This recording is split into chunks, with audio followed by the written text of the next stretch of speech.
Hello, everybody. Welcome to my very first AMA Ask Murrell Anything. YouTube says we're live, so I'm going to assume that we are. I'm Dan Murrell. Thank you so much for joining me. This is the week one launch of my new channel here on YouTube. So I'm still working out some kinks. As you can tell, I'm going with the old school webcam because still working out some issues with getting the stream from the usual camera I use in the studio. This is all a growing process. It's all new to me. It's super fun. As you may or may not be able to tell, we're still making improvements to the studio, the walls itself. We've got some new shelves and everything because I knocked all the other ones down yesterday. It was an accident. It was not out of anger. It was out of complete buffoonery and foolishness. So thank you for joining me here today. So the last few days, or a couple days, I've been soliciting questions from all sorts of groups, from people in the community tab here on YouTube, from a lot of my patrons over on Patreon. I've got a lot of awesome questions already lined up to answer today. I have my wonderful partner, Mara, just behind the camera here. She's going to be helping go through the chat and find some questions there to answer. And I'll also be taking questions if you want to go this route through Streamlabs. That's streamlabs.com/Dan Murrell Movies. If you want to make a donation and ask a question there, I will be taking all questions through Streamlabs as well. And this is really just, this isn't going to be like a weekly thing or super regular thing here on the channel, but because it is the first week, and especially because the support that you guys have shown me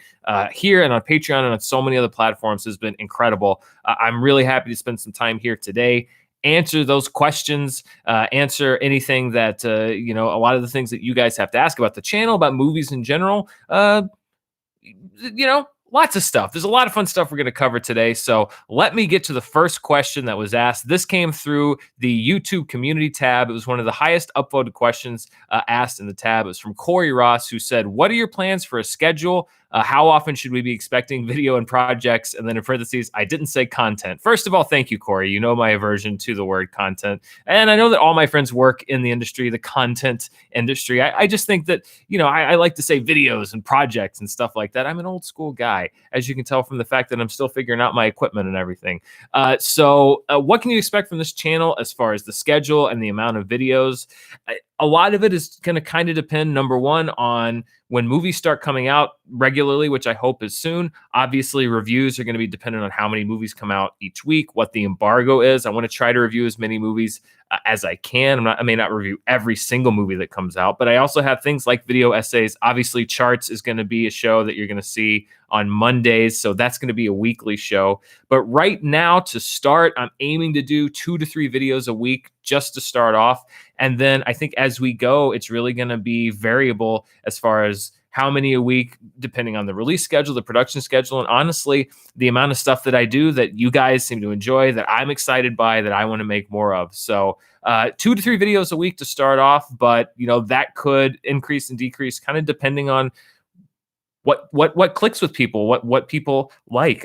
I've said this. I said this in my launch video. Is I have a lot of great ideas for what this channel is going to be, but I also want to build it along with you because I want this to be a place where we all can enjoy coming together and enjoying some great stuff. So thank you, Corey, for that question. My next question, let's go to one from Patreon. This was from one of my patrons over on Patreon, Jella Jam, who's already been very active in our Discord community. If you are a patron or if you're thinking about becoming a patron, we have a Discord community up and running, and it has been already the amount of conversation going on over there. I'm learning so much new stuff about sharing ideas and thoughts and conversation starters. It's a lot of fun. I want to give a quick shout out to my mods there and also my mods in the chat here tonight. Delicia, Jack, and Brandy, thank you for helping me get off the ground. So Jelly Jam, I've seen a lot in our Discord community, asks, what's one particularly silly project you've wanted to do for many years, but were never able or allowed to do within the Screen Junkies infrastructure, and will you do it now? I've talked about the fact that I like the idea of doing things like, obviously the Masked Singer recaps were something that I enjoyed doing on SJU, and then kind of going into things like 90 Day Fiance and the kind of sillier side of entertainment. You mentioned silly. Like, I like the idea that I can sort of talk about these things that are maybe not the most serious things in the world, but are just fun to do and fun to talk about. I've been a Survivor fan for a long time. So the idea of maybe even grouping together a lot of these reality shows that I watch, and I really watch them to unwind and decompress into a show, really appeals to me. So that's one idea that I'm excited by the opportunity to do. And then another question, would you consider collaborating with people outside the Screen Junkie circle, like Lindsay Ellis, Lessons from the Screenplay, Nerdwriter, Pretty Much It, or Natalie Wynn? I'm huge admirers of all of those folks. I've watched their stuff, and of course, I would love to collaborate with them. They all seem like they're doing pretty great. I'm the new kid on the block, so but I love their work, and I 100% I would be open to collaboration with them if they wanted to work on something together. Let's look over at Streamlabs and see what's come in. And I got one from Mac. Mac says, thank you for the $5 donation, Mac. I'm a huge fan of yours, and I'm an English teacher, but I also teach journalism and film. And I was wondering if you would be willing to do a sit down with some of my advanced journalism students as we're doing all this from home. Yeah, Mac, reach out. You can tweet me.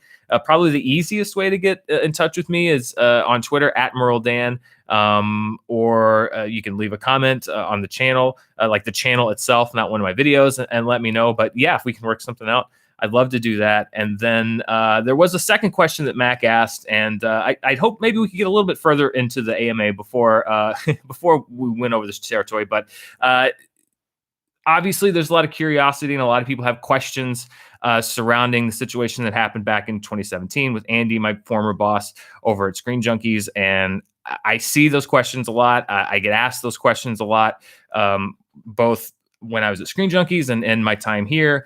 And I see that, people already have, there's been one question that's come in about it. And, I understand that people are curious. All I can really say is it's not something that I'm really interested in speaking about publicly. It's not something I've spoken about publicly in really about 2.5 years. So I understand that there is interest around it. It's not something that I'm going to address, that I really would like to address, or honestly have anything to say publicly about. So, it is an AMA, but there's a lot of things to cover that I'm super excited about. That's one thing that I'm just not really interested in talking about. So I do appreciate the question, but that's not going to be any ground that we cover here today. Cuckoo Kachu, also through Streamlabs, do you see this pandemic affecting theater ticket prices in a major way, or is it just business as usual? I think that's a really, really good question. Right now, and I think what's got to be tough for the theaters themselves is not knowing what the end game in this is, as far as when they're going to be open for business, how many people are going to feel safe showing up. Those are all variables that we just don't know. What could it affect ticket prices? I think that it could. I don't think that chains could raise them, really, because while they are going to have a lot of income to make up, you don't want to put a bigger barrier to getting people to go to the movies. But I don't really know if they could afford to lower them that much either. So I think what you might see, rather than an adjustment in ticket prices, is will theaters be going to studios and asking perhaps for a bigger cut for themselves as movies are released in order to help stay afloat? I do think that you are going to see some changes in how the pricing, the business works, and how the pricing structure works somewhere with theater chains. But I also think that part of the thing that makes this really hard to predict right now is not knowing exactly what's going to happen. So Cuckoo Kachu, thank you so much for that donation. Let me go back to another one that was posted in the community tab. Sahil Makijani, I apologize if I got your name wrong, says, did any of your movie fight experience come in handy when you got into a fight with an actual movie, talking about Gotti? I don't know necessarily if movie fighting experience came in, but it is definitely, it's all debate. And I've said this before. Debate is really a big part of what I did on movie fights. So for some reason, the Gotti Twitter account that I feuded with was very, very sort of, that was Captain Picard beaming in right there, if you could hear that. I think that part of, it was a very emotional Twitter account, and they sort of tricked themselves into some logical fallacies, which, as you know, from my days in movie fights, I start, tinting my fingers and salivating a little bit. So I think perhaps the debate thing of just letting your opponent back themselves into a corner and then going in for an attack, that might have helped me a little bit. So Sarah Risley on YouTube asks, would you consider doing a Dan's Perfect Cut series where you break down the edits needed to strengthen or improve today's excessively long blockbusters? Tell me about it. How many reviews have you done where you wish they'd cut it down? Hobbs and Shaw comes to mind. That's definitely one of the more recent ones. I think Hobbs and Shaw, and I didn't dislike the movie, but I thought it would have been a lot better about 30 minutes shorter.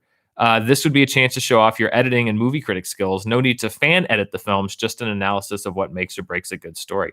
Sarah, that's a great idea. And if you've seen a lot of my critical work and the Jurassic Park versus Jurassic World video that I did a long time ago, I think that story for me and story structure is a big thing that I look for in films. So I think that's definitely an angle that I bring to everything that I review and look at. But I think that's a great thing to focus on. And I really do. I mentioned in the launch video that I'm working on a series called Perfect Movies, or not called that, but about movies that I think are perfect. And that's a big one for me as far as looking for perfection in my mind in a movie is story structure. Does the story make sense? Do the characters hit the beats that they need to hit? So that's definitely an angle that I look at almost all the time when I'm going through a movie. Let's look at a couple questions from the chat here. Enrique de Medeiros says, are we going to have a $10 patron tier or Patreon tier? That's actually a great question. I originally, when I was doing Patreon, I had several more tiers, both higher and lower price points than I do now. I sort of made the decision after talking to a few people that it's easier to start a little simpler. And then if I want to add stuff later, I can do that. So I'm going to stick with the current structure for a while, but it is very possible that I'm going to add more tiers in between the tiers that I have for sure. So that's a great question. Thank you so much. One other question also from the YouTube chat. Thanks to Joshua Morellian for checking in. Oh, he works at a hospital. Oh, first of all, Joshua really doing the amazing work as one of our frontline workers, our medical personnel. So thank you, Joshua, for checking in on this live stream as you are in the middle of work. That is far more important than what I'm doing right now. So everybody, thank Joshua for doing what he does, working on the front lines and really putting himself and those around him at risk to keep others safe. So thank you, Joshua. That's amazing. Indiana Solo from the chat says, are you going to be doing some ranking videos? That's an interesting question. I don't know how many ranking videos I'm going to do. I got a little on-the-job experience from when we do them at Screen Junkies to know that you're sort of setting yourself up for just a lot of angry comments and a lot of people that disagree, because by definition, when you rank something, most people are not going to disagree, whether it's in a big way or a small way. And I you know me, I'm always in there sort of shouting about subjectivity. But a lot of people, when you rank something, feel like you're telling them what the definitive rank of something is. So I may do some ranking videos, but I'm not really sure how many of them I'm going to do, because I feel like it all then just becomes about the number and like, how is Doctor Strange 3 better than Thor: The Dark World or whatever. I think you get lost in the weeds a little bit. So I may, but I don't think it's going to be a lot of what I do. Or if I do them, I might try to come up with a different spin on them. Let's go back to some patron questions. Jeff W. asked, I recently discovered that you worked at Channel 101. Do you have any funny Dan Harmon or Rob Schraub stories? If you don't know Channel 101, it is a monthly, it's still going here in Los Angeles. It's a monthly event where people come and they create 5-minute miniature TV shows every single month. Their 5 new ones are selected. They're screened in front of a live audience, and then 5 returning shows compete against 5 new shows, and then the top 5 shows are brought back to make another episode the next month. So it's like a miniature TV network. It was started back in, I believe it was 2003. And it is a lot of fun. Originally conceived by Dan Harmon, who, of course, you know from Rick and Morty and Community, and then Rob Schraub, who worked on Sarah Silverman program. He had a comic book series called Scud the Disposable Assassin. He's a brilliant designer and really a super funny guy as well. I mean, a lot of fun stories. I worked for Rob Schraub. I was his assistant on the final season of the Sarah Silverman program and actually learned a lot about production because he was great to work for in the sense that, he really just, I was there when he needed me to help him on set. But then other than that, I was mainly just kind of around. So I got to learn a lot about production and the production process. And he's, like I said, he's a really funny guy and a really cool guy to work for. And then Dan Harmon is the only person that's ever fired me. Strangely enough, it was a VH1 pilot for a show that they had that later got picked up long before Community. And, I'll admit it. I came in kind of halfway through. I was a little burnt out because I've been working a lot of jobs in a row. I didn't really give it 100%. And a lot of the folks that that I worked for, felt like maybe that they could get somebody better. But because he was at the top of the chain, the firing request sort of started going back up the chain. So it landed at him. And so he got tasked with firing me. And I must say that if you're going to be fired, you will never have a more poetic, deep, philosophical firing than at the hands of Dan Harmon. So he was always really interesting and fun to be around. I haven't seen him or Rob in quite a while, but I really like both those guys. They were really supportive of an independent, thriving, creative community and remain so. And I had a great time, both in the interactions I had with them and my time at Channel 101. I had a really good time. Let's go. Also, another patron question. Are there any movies that you've reviewed? This is from Mike Edwards. Are there any movies that you've reviewed over the years that you've since gone back to and had a change of opinion on? If so, which and why? I'm trying to think if there's anything that I came around on in a major way. I will say it's not a movie that I reviewed, but the first time that I saw The Big Lebowski, I was 17 or 18, and I don't think I quite got it. I don't think that I really quite understood what the Coens were going for. And so I kind of wrote it off. And then when I came back to it a few years later, I sort of was able to read a little bit more into the vibe of what they were going for and understand it. And I think it was maybe just being a little too young. And also, I've talked about this growing up in Arkansas and the time that I did, I wasn't exposed to quite as many films that were outside of the mainstream, certainly as are accessible now to people all around the country. So I don't really know if I understood what was going on with it, but that's one that I came around on after I saw the first time. So thank you, Mike. That's a great question. Let's jump over to another one from YouTube. This is from City Sarah 295. Dan, what was Spencer's prediction for The Rise of Skywalker? You had noted on charts that you thought it would ruin the whole movie if it came true. Someone asked on a Fan Friday with just Spencer and Joe, and neither of them had a clue. Okay, City Sarah, I actually do remember this. We had been talking about The Rise of Skywalker, and Spencer, I believe, had heard some sort of a rumor or something that there was time travel involved, and that it would be sort of like Avengers Endgame, where they were going to go back and get Luke and get Han, and there was this sort of going back in time element to the film, and we all agreed very, very, very, very strongly that would completely ruin the movie. So I do remember that we brought it up on Charting, and I said, well, I'm not going to say it because first of all, if it was true, I would hate to have been the source of a spoiler, even if I didn't know it was a spoiler.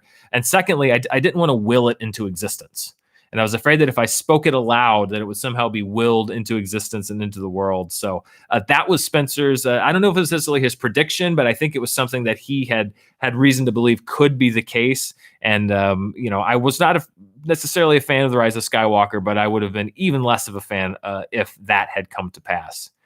Ben Vital on YouTube through the community tab asks, hey, Dan, have you ever thought about doing an examination of different countries and the history of their film industry and some of their lesser known films like Canada, France, or Italy, to name a few? I would love to do something like that. And I've been very open that there are some blind spots that I have, and I'm not as versed in foreign film as I would like to be, or international film, I guess, as it's kind of known now. So I would say that I very much want to do things here on the channel that are about foreign films, that are about animation. Anime particularly is another thing that I have a very big blind spot for. So I would love to do stuff like that. And that's been one of my favorite things about sort of having this freedom is I can do that.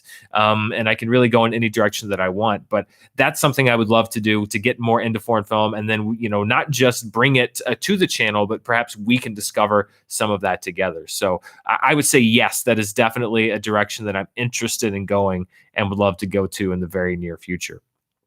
Let's look over on the chat. Whiskey Canuck, love that name. This is from the YouTube chat. Based on aesthetics. Ooh, okay. This is a controversial question. Based on aesthetics, what is the best looking USS Enterprise? Okay. For me, it's the Enterprise D. Just because I love the nacelles have a nice round shape. I love the fact that it's a very smooth design. It looks very sleek. The other Enterprises, particularly the first Enterprise and the Enterprise A, they're very sticky. They got not sticky like they stick to you, but like there's like it's like a bunch of sticks. I like the sort of the smoothness of the Enterprise D. I do think it's a little thin in the neck. You got that big old saucer, and then you have this little thin neck, and then you go to the back. However, I didn't like the E because it had that big kind of belly thing, and the underside of the saucer kind of came out. It was just a weird shape. So I think based on aesthetics, the Enterprise D is my favorite. I'm also a TNG guy, so that wouldn't be a big shocker. But I also have to say I do have a very soft spot in my heart for the interior of the original Enterprise from the 60s show, the blinking lights, the big bold colors. As you can probably tell, and I don't know if anyone's noticed this, but the reason that this set is painted these colors is that these are the uniform colors for Star Trek. You've got the gold, the blue, and the red. Then you've got sort of the accents, the gray accents from the later movies, and then also the black accents from a lot of different iterations of the uniform. So obviously, I'm a big fan of the color palette on the various Enterprises. So Whiskey Canuck, my answer on that is the Enterprise D, but I understand that a lot of other people have other opinions. Movie Talker, I hope not in the movies, but Movie Talker asks, Dan, do you speak Russian? No. I think you answered your own question. I don't. Oh, Mara answered the question. Sorry. Mara was answering the question in the Google Doc. Dan, do you speak Russian? I do not speak Russian, but Mara apparently does a little bit. How much do you speak? Вам нужно работать своим русским, кириллица не так срочно.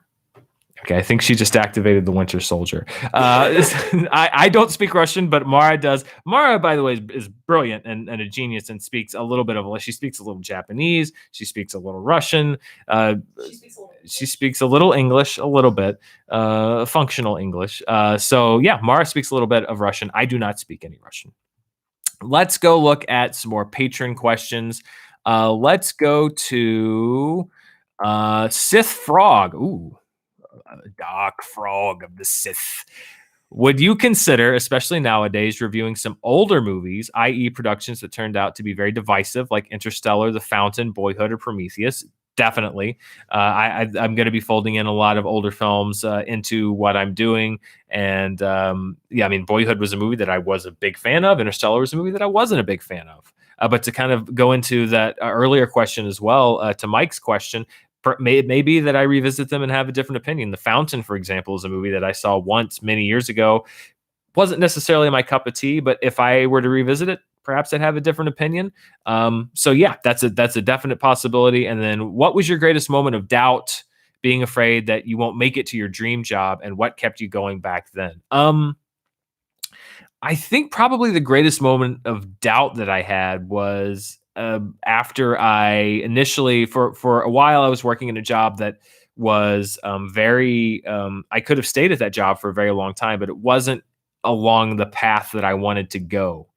And this was before I joined Screen Junkies, to be a freelance editor. And after I did that, I sort of took my tax refund 1 year, and I said, okay, it's literally now or never. And I sort of jumped off the cliff and quit that job and just started making connections to try to edit. And I'll say that probably 6 months after that, I really hit a wall where, I was getting by month to month.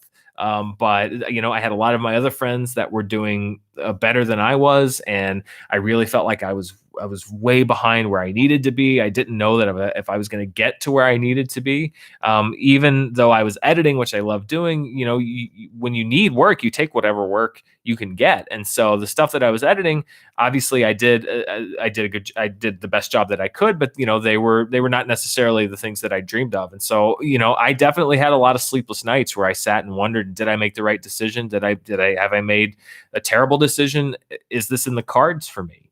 And I took a day job at Screen Junkies one day, and that turned into 7.5 years and brought me to sitting right here now talking to you. So I definitely had my doubts, and all I would say is that if you're committed to working toward a dream, you're going to have tough moments. I'm sure that I'm in for my share with what I started this week. It's been a great first week, but I'm sure there are going to be those moments where I wonder, did I make the right decision? But I don't doubt that I'm doing what I feel like I need to do to feel like I did everything I could do to accomplish what I want to accomplish. And so you're going to have those moments, but as long as you just keep moving forward or keep taking work, you're going to get through to the other side. Who knows what's going to be on that other side, but you're going to get through the other side. You're not going to be stuck in the middle forever. So Sith Frog, thank you for that question. YouTube, let's go back to the YouTube community tab questions, and let's look at a question from Lundy Makes. This is a question I've gotten a lot of time. Lundy Makes says, is there a story behind when you tap your heart to sign off videos? There actually is a story behind that. It was originally because Mara and I, when we first started, we were friends for a while before we started a relationship, but for the very beginning of our relationship as well, we were long distance for a little bit. And so that was my sign to her that I knew that she was watching, and that was me saying hello to her. But and it still is, because I always know that she's watching when I'm a Screen Junkie, so I do that to let her know that I know that she's watching. But it is also has kind of morphed into it is also very much an expression of my appreciation that you are watching these videos and keep coming back day after day. But yeah, the origin was when Mara and I couldn't be together. That was my little signal to her that I was thinking of her and that I knew she was watching. So that's where that came from. Anais M. Garrigues from the community tab asks, hey, Dan, I've been watching some comedy shows to help with the mood. However, I find that a lot of them, like Arrested Development and Scrubs, really are problematic and not really funny anymore with today's standards. Do you think there is any such thing as a timeless comedy, and what would it be? I mean, that's the thing with comedy in particular, is it's made to be largely in the moment and to the standards of the comedy standards of that time, and whether that's the type of comedy or the content of the comedy. I think that's the danger that you run. I think that's why we appreciate great comedies, the ones that hold up over time, because comedy oftentimes is meant to tap into the current moment. So I do think that there is such a thing as a timeless comedy. I think that one of them is actually one that a lot of people say doesn't hold up, but I think is Blazing Saddles. I think that Blazing Saddles is a timeless comedy because it tackles the stupidity. To me, it tackles the stupidity of prejudice and racism, because the racists in that movie are the dumbest characters in the movie. They're the stupid ones. The smart ones are Cleveland Little and Gene Wilder are the two smartest guys in the movie, and everyone else is a complete boob. So I know that a lot of people say like, "Oh, Blazing Saddles doesn't hold up." I think that Blazing Saddles does hold up, and I think that that's a way that comedy, like if you look at like a lot of the Marx Brothers comedies, for example, you look at a movie like Duck Soup made in the 30s, you would think like, oh, a 30s screwball comedy, that's going to be lost on a modern audience. I don't necessarily think that it is, because that movie and a lot of other movies are parodying things like incompetent bureaucracy and hypocrisy in the upper class, and the ridiculousness of things like the high class, the bourgeoisie society, things that are very universal, that there may be tackled in different ways now, but those comedies still thematically those comedy themes are still there today. They exist today. Arrested Development is one that I've revisited a couple times, and it held up to me. But then again, the question is, everyone also has different standards, and a lot of times, yeah, you're going to see things that there could be a joke that was made in a show that by the societal standards at that time was okay, but by today's are not okay. I think that it's definitely a conversation worth having. For me, it doesn't mean that you have to throw that comedy out. I think where you get into trouble is when you make those jokes out of spite or meanness or actual discrimination against a certain type of people. Like, you're actually looking down on them. They say that good comedy punches up; it doesn't punch down, and I think that that's true. So, comedy is probably the hardest genre to keep timeless over time, and everyone has a different standard. And I think as they age and these issues come up, it's a conversation worth having. But I'm not kind of an all or nothing type thing where if there's something in a movie that doesn't hold up, I say like, well, throw the whole movie out. I think having the conversation is definitely worthy. That's a great question. Thank you so much. Let's go to another Patreon question. This is from, let's say CD Morissette. This is very appropriate. CD Morissette says, inquiring minds want to know, is it just Diet Coke that you love, or will Coke Zero do as well? Well, I will say this. I am generally a Coke Zero person. There we go. That's okay. I am generally a Coke Zero person, but a Diet Coke person. But as you can see today, Coke Zero will do in a pinch.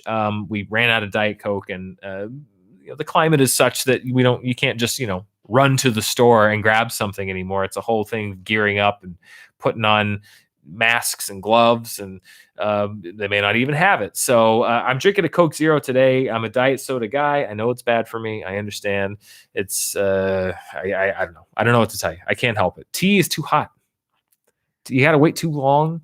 You got to make it. It's like, who wants if I have a beverage, I want to make it and then drink it. I don't want to make it and then wait 15 minutes so it won't burn my mouth. So that's how I get my caffeine. I run on caffeine. Generally Diet Coke, but as you can see today, Coke Zero will do in a pinch. Let's see. Brandy asked yesterday, can we get a Mara baking show? I don't know.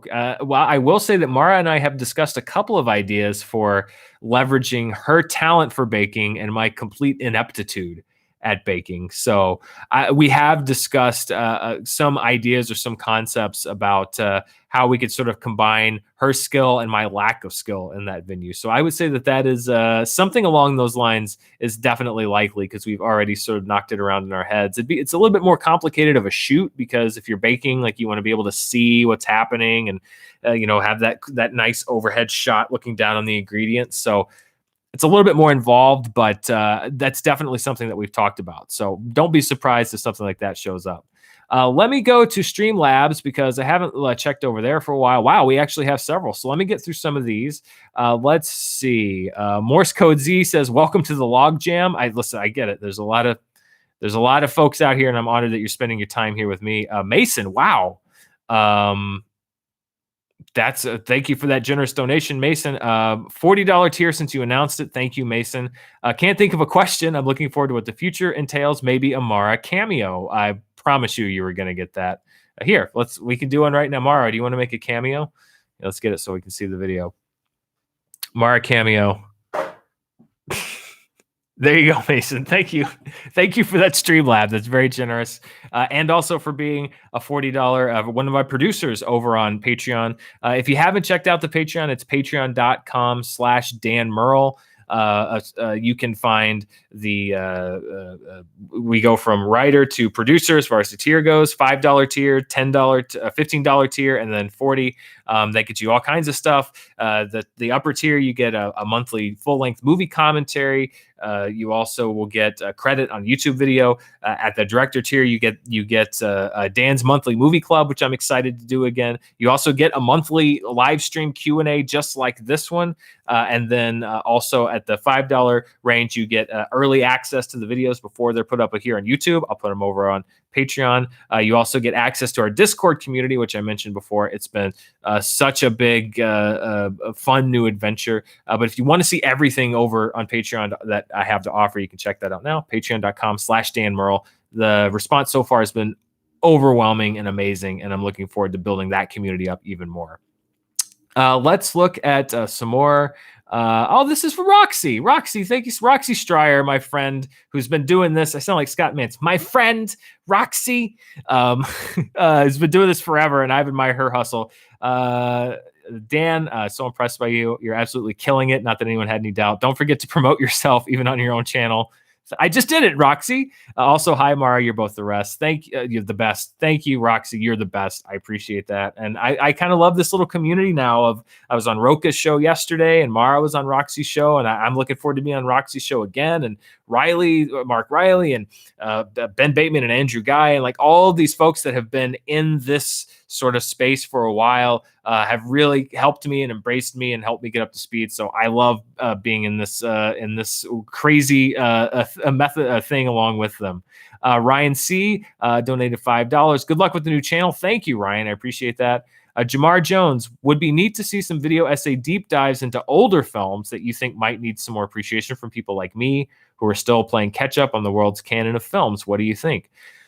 Yeah, a classic film is something that I'm very interested in going deeper on here on the channel, because, I also want to,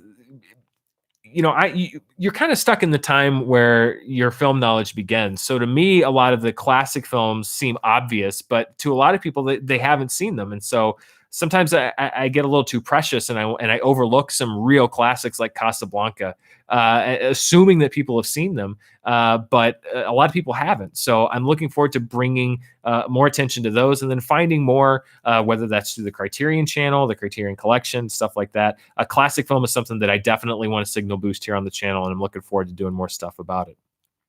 Benoit Blanc says, I'm going to do it in a Benoit Blanc voice. Will you review Josh Trank's Capone when it hits VOD in May? Thoughts on the trailer?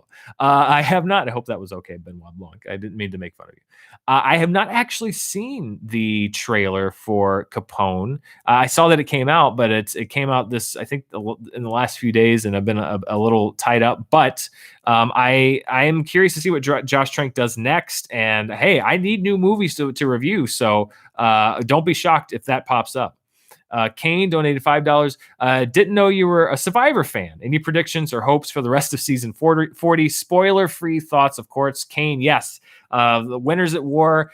I got to say, I was hoping for a little more gameplay this season. I feel like there's one group that targeted another group, and it's made the first season a little boring. And even now, somebody came back in, but now it's like they've gotten rid of that person, and we're back to the status quo. I feel like a lot of these players have taken the easy way out by saying, like, well, we're going to target all of these people first.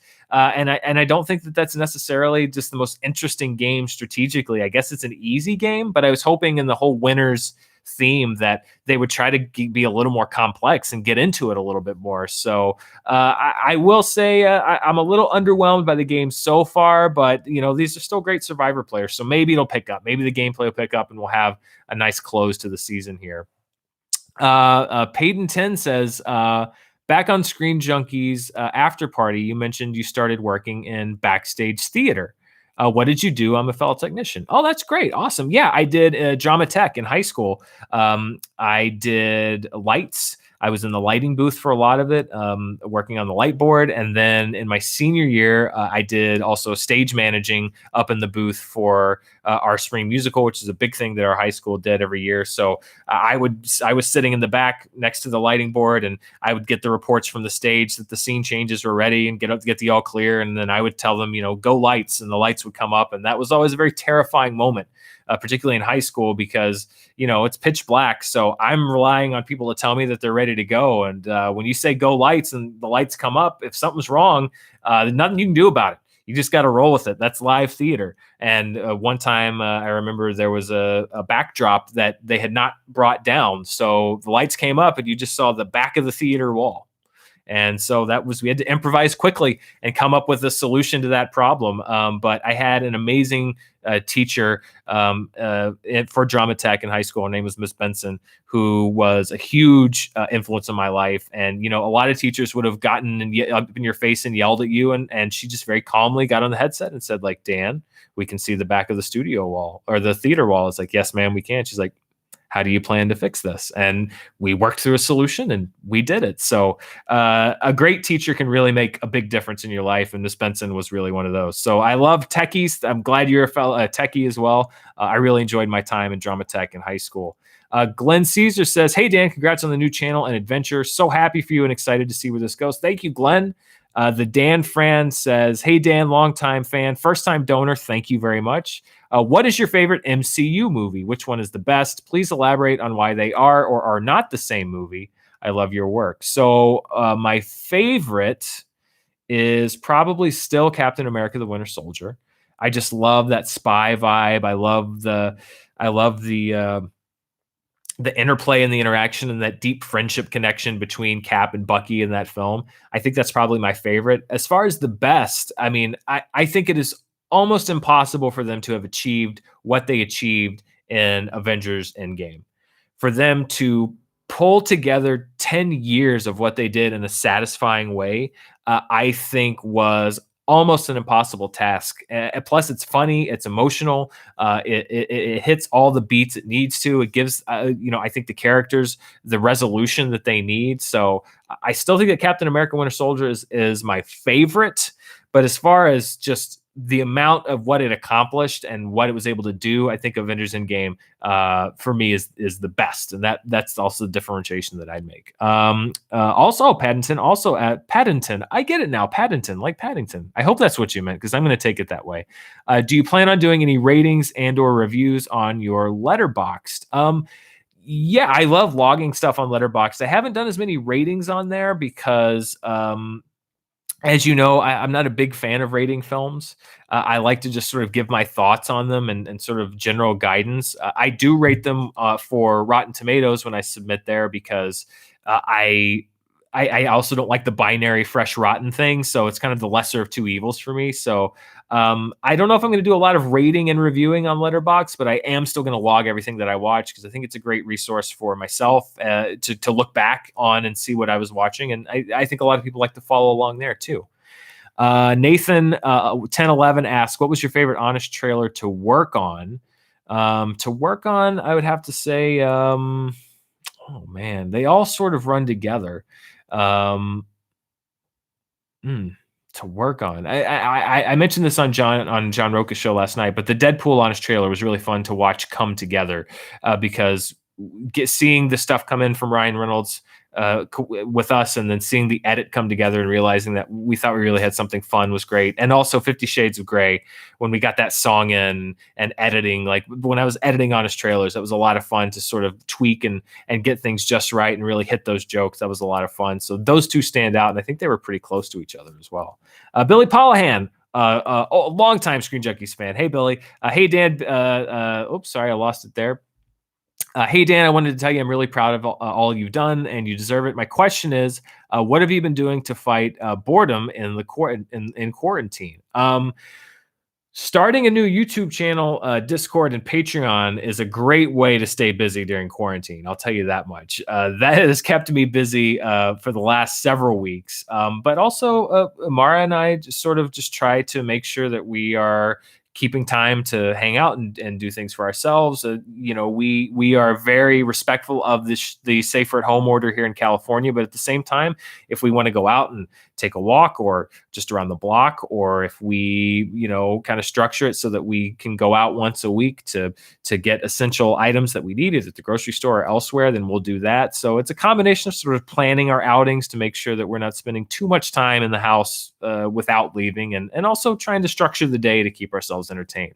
A lot of great stuff in here from Streamlabs, and I'm going to get to all of these. I want to jump back over to the questions that we pulled. Let's take another one from Patreon. Jack Shipley, thank you, Jack, one of my mods, and also a longtime Screen Junkies fan. Jack asks, are there other folks we can't see who have been instrumental in helping get your channel running? What's the hardest part about the workload involved in running your own brand? There are not other folks, not day to day. Right now, the crew is pretty much myself and Mara. We're running the ship day to day, but there were a lot of people that helped me get things up and running.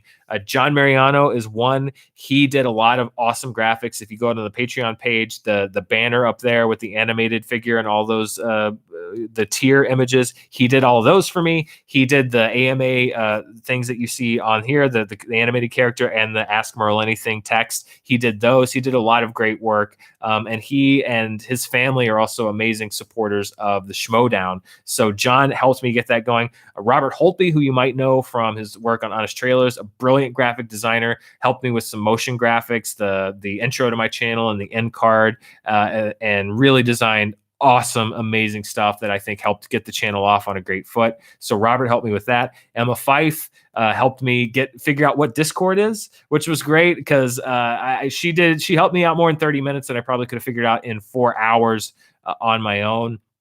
Wiley, who does some stuff, helps a lot of folks like John Roca over on their stuff, helped me kind of get Streamlabs up and running. So there have been a lot of folks who have sort of stepped in and helped me with these things that seem small, but when they add up, they really are difficult to get running if you're on your own. And that's what I love, is this really has become a community of film lovers, and we all support each other.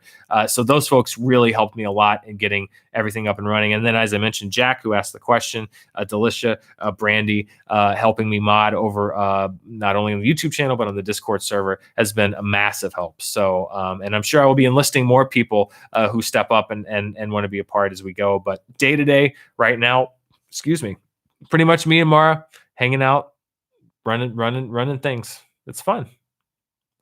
We're good partners. She just did this.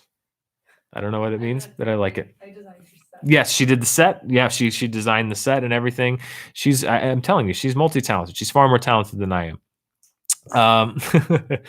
Let's see. Michael Campbell from Patreon asks, is there a particular director for you that you've been wanting to dive deeper into their filmography, but just haven't had the chance yet? They can be a newish director or from the 40s. My pick, Kurosawa, having seen about 5, with High and Low being my favorite, and I'm excited to watch as many as I can. Miyazaki, for me, and Studio Ghibli is a complete and utter blind spot for me, that now all of those films are going to be available on HBO Max at some point. I don't know if they're going to be available when they launch, but I'm excited to have access to all those, and I'm very excited to see those films because I've heard so much about them, and it's been such a thing that I have not even seen one of Miyazaki's films. And that's a process that I'm looking forward to perhaps doing on the channel and discovering together. And that's something where honestly a lot of you probably have a lot more knowledge about Miyazaki and those films than I do. So that's a chance where I can come and share my thoughts, and you can help teach me about this kind of stuff. But that's the first one that drops to mind. Is anime in general, I'm not very versed on, but Miyazaki, who I'm told has made some brilliant, beautiful, amazing films. I'm looking forward to correcting that in the very near future. Anthony Post from Patreon asks, hey, at Dan Murrell, since you are a huge Spielberg fan like myself, what is your opinion on him departing Indiana Jones 5 and James Mangold stepping up to direct, and what would you like to see in that film? I think I might have expressed something like this on SJU, but with Indiana Jones, and I love the first 3 films, and I'm really not crazy about the last one. At what point does it become not Indiana Jones? Because Spielberg is such a signature on all of those films. And I love James Mangold. I think he is one of the most underrated directors working. Even though he made Logan, I mean, look at all the movies he's made. He's made some great movies outside of just Logan and the Wolverine. I think he's a fantastic director, but I think the question becomes, at what point does it become not Indiana Jones? Does it become sort of this requisite sort of sleepwalking through the tropes? And, Harrison Ford is an older guy. Like, does he want to do it anymore? What's he going to be able to do? So I didn't really have a whole lot of interest in a fifth Indiana Jones film. I kind of have less now, knowing that Spielberg's not going to be involved. But one of my favorite things is being very skeptical about a film like that and going into a theater and having it completely and utterly prove me wrong. Lego Movie was one like that. I thought it was a terrible idea, and it was a great movie. So I would be delighted if they come up with a great idea for a fifth Indiana Jones film, and James Mangold picks up the torch from Spielberg beautifully, and it's the farewell, God, I hope the farewell adventure that we've all been wanting, but I'm skeptical. Let's see if there are some more questions from the YouTube chat. Patricio Mendez says, are you allowed to do the side-by-side videos on your channel, or is that format something you had to leave at Fandom? Generally, and this is the way that it works when you work at almost any company like Fandom, or before them for us, Defy Media. But when you work for them on salary, anything you do with them is their property, and they're putting up the network, they're putting up the overhead, they're putting up the expenses. They pay you, so that's not an unusual arrangement. So that means that anything as far as the names of shows or characters or stuff like that I did is their property. So Scoops belongs to Fandom, and the name Charting with Dan belongs to Fandom. So I'm looking forward to spinning off in a lot of new directions. I don't want to just kind of do imitations of what I did when I was with Screen Junkies. But there are shows, I can't call it Charting with Dan, but I will be doing a box office show because I love doing that. I love doing that show. So, I can't do exactly that thing, but I think I can do similar things in that vein because they really are things that interest me. Let's see. 1/4 Canadian asks, gotta ask the real question everyone's wondering: will there be cat cameos in your videos? I can almost I will promise you that there will be, because whether I want them to be in the videos or not, they're gonna be. We have one cat, Muffin, who she just barges in whenever she feels like it. So I promise you, she is going to show up in one of these videos. Plus, they're cute cats. I like showing them off. I'm a cat stepdad. I took my allergy medicine today, so I'm not going to be sniffling and sneezing all over this video. But it's a small price to pay. They're very cute. They're very cuddly. They're actual therapy cats, and they're very good at their jobs. So yes, there will be cats in the videos, I promise you. Let's jump back over to Streamlabs. I want to make sure that I get to all of these, because these are some very generous donors that have sent in some donations. Let's see. Where did I leave off? Hey, Dan, big fan from the UK here. This is Max Marriott. I've been on a big Brian De Palma binge lately. So what is your favorite De Palma film? Mine personally is Phantom of the Paradise. Good luck with the new channel, Brian De Palma. Again, a director that I am not as versed in as I should be.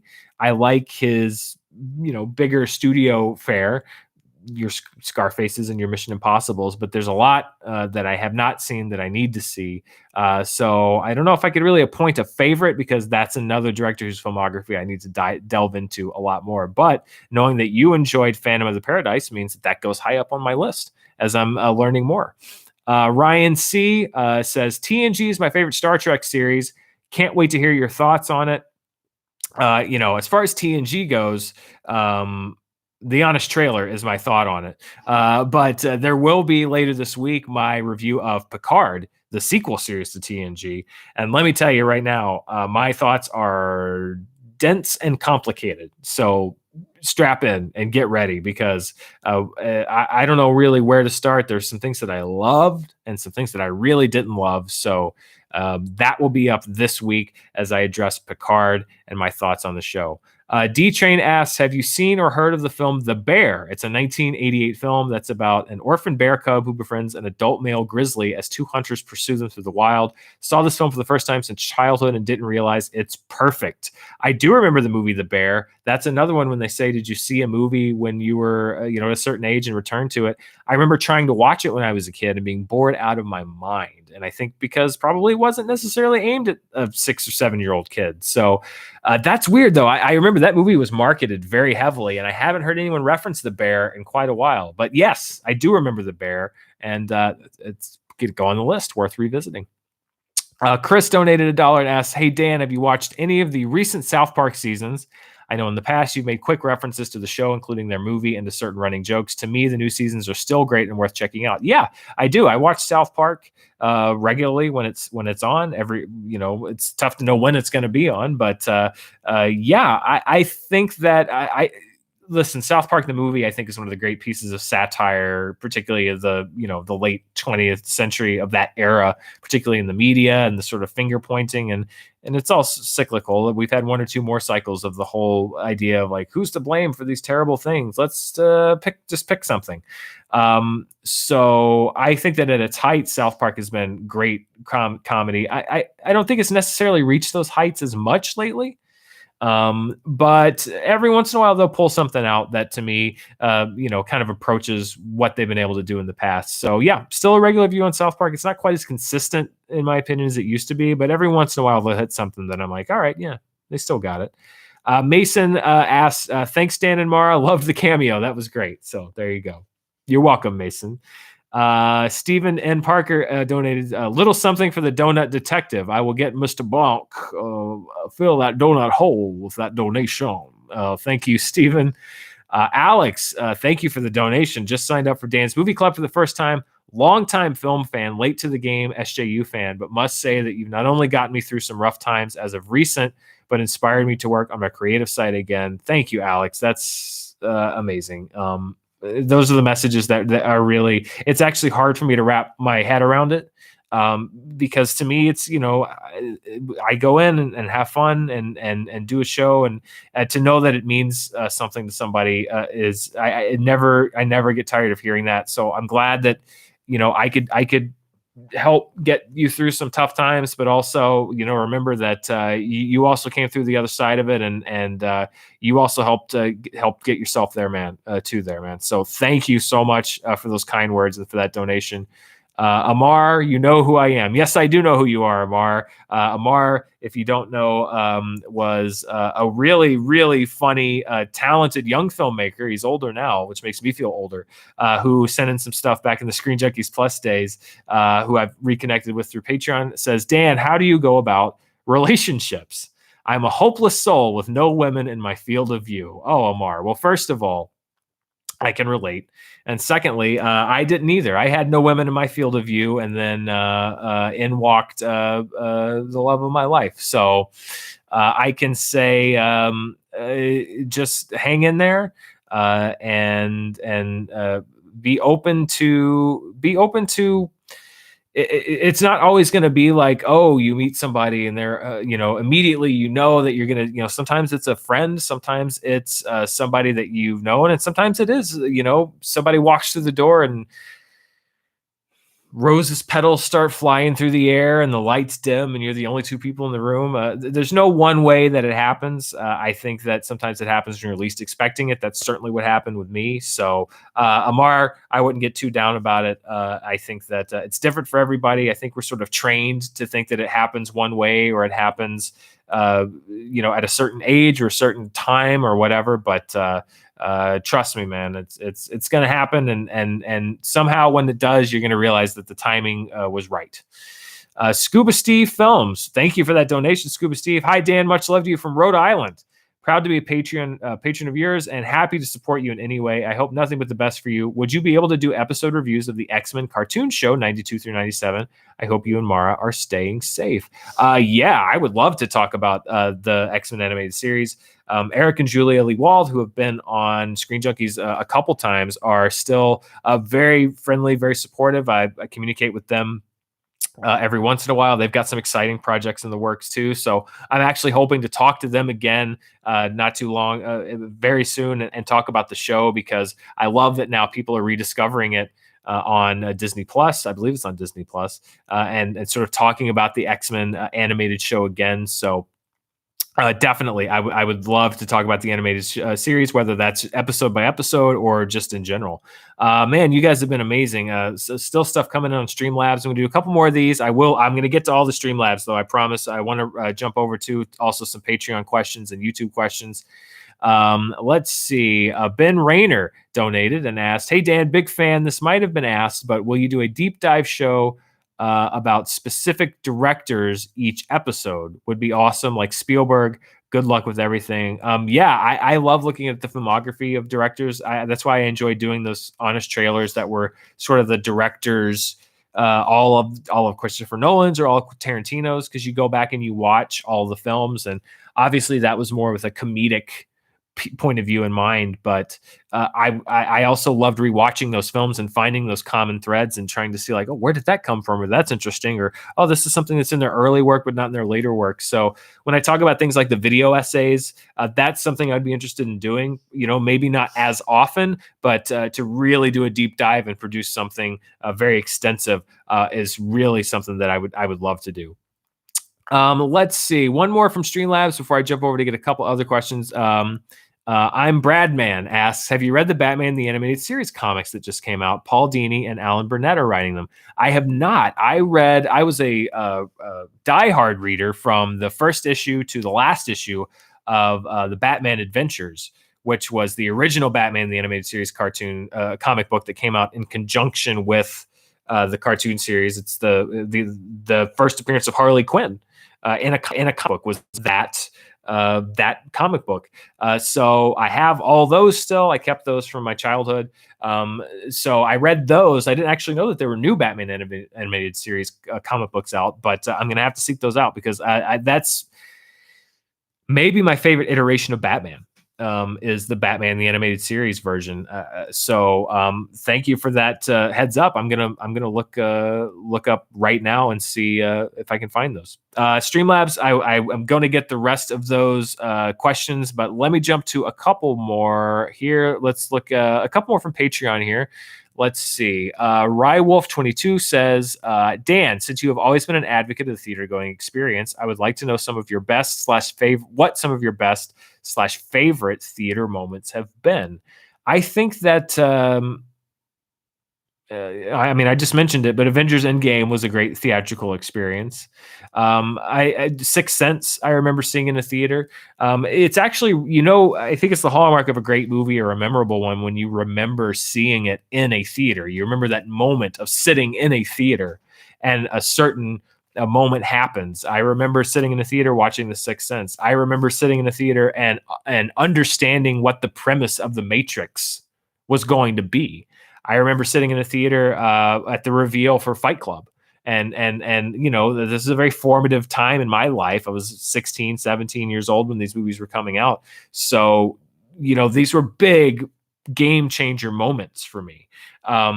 That shot in the 2012's Avengers, when that one shot that kind of zooms around, and that sort of realizing that they actually managed to do this team up. They've gotten this comic book sensibility, and all of these teammates working together for the first time, I thought was an incredible moment. And even going down to a year or two ago, Mara and I went to see Lawrence of Arabia on the big screen, which I'd never seen it on the big screen. And there are moments from that experience that stay with me. So I think experiencing a great film for the first time on a big screen, you can't replicate that feeling.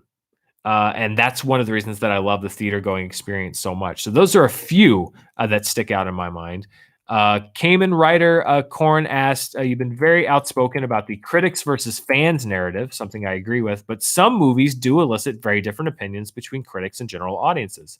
Do you think there are common factors between films that do this, or is it just case by case? That is true. I don't like the idea that fans are necessarily different from critics, or that, critics are going to have a different opinion of a movie just by nature of the fact that they are critics.